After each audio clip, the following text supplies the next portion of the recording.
So I made this super easy edge joiner slash taper jig. Gotta be honest, way easier than I thought it was gonna be, and way more useful. About $25 in supplies, a T-track to clamp downs. Already made a set of tapered legs for a coffee table I'm working on, and honestly, wish I did it earlier. So if you'd like to make one of these, follow along.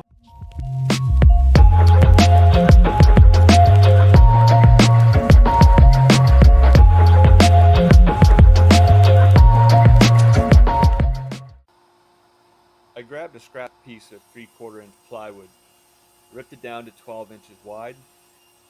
I'm going to make this whole thing 32 inches long. That'll give me lots of room to make a table leg or a coffee table leg. The adjustable rail, I'm going to make that 3.5 inches wide. That'll give me room for T-track and to keep the toggles back behind that.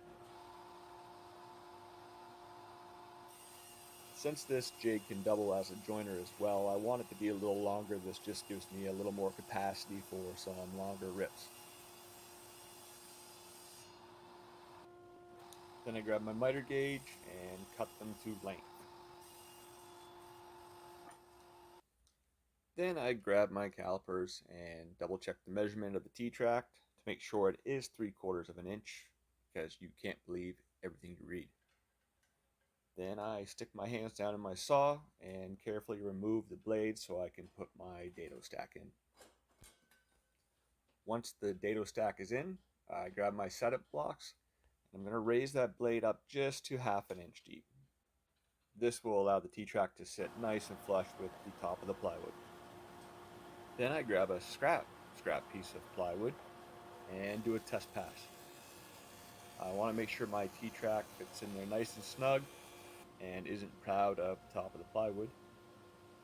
Once I do that, I've got the confidence I need to make my permanent cut, or so I thought.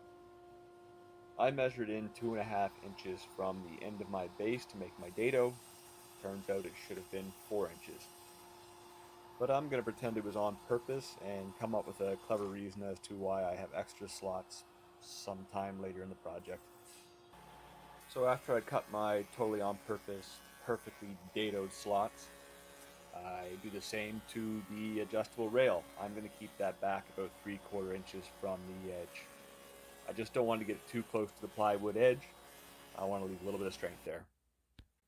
With the dado slot in my 3.5 inch wide rail, I'm going to mark where I want my slots for my T-bolts.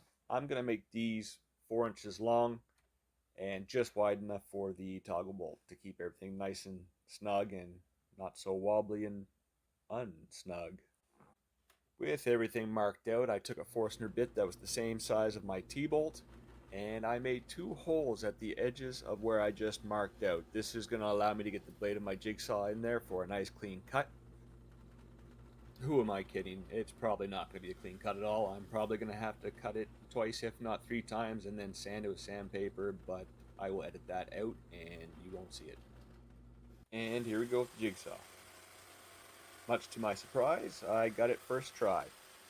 I'm just going to take my T-bolt, stick it in there, and just make sure it moves nice and freely back and forth.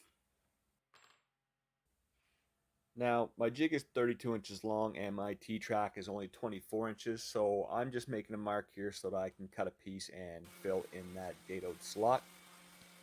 I feel like I'm saying dado a lot. Dado. Dado. Dado. And before I install the T-track, I am going to grab my sander and just take off all the rough edges so that I don't get a splinter. I'm going to quickly sand the back of the T-track as well. This is going to let the glue grab it a little bit better and hold it down nice and tight in the dado slot. Now, even though I'm going to screw these tracks down, I am going to add some glue because why not make it a little stronger when you can? Now, as you can see, these tracks are not as wide as the jig itself. There's 2 reasons for this. One, I don't want the T-track to come real close to my blade. But 2, and most importantly, is I'm cheap.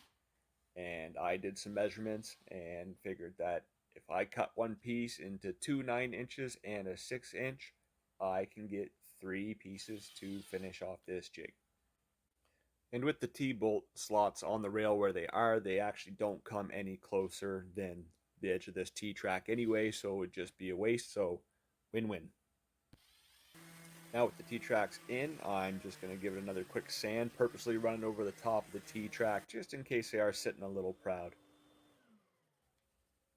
With it all sanded up, I'm going to flip it over, grab my furniture paste, and put a nice coat on the bottom.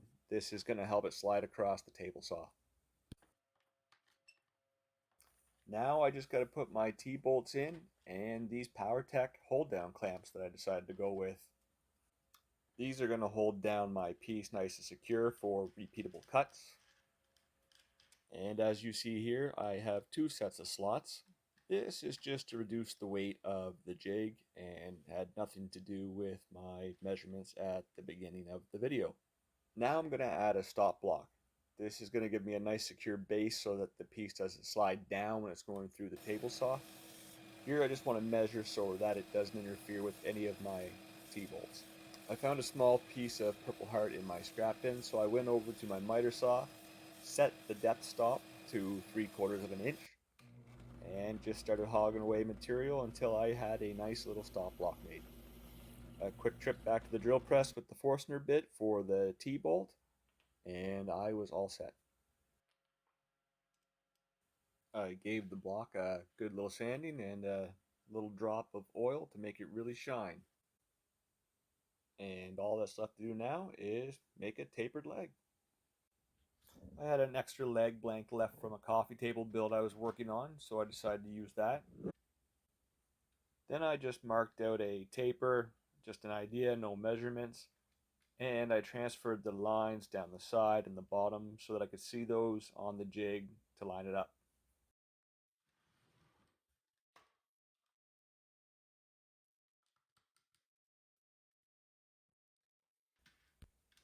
I double checked my marks and then clamped everything in place. One thing you want to keep in mind here is to make sure the clamps do not overhang the edge of the jig so that they will not hit the blade.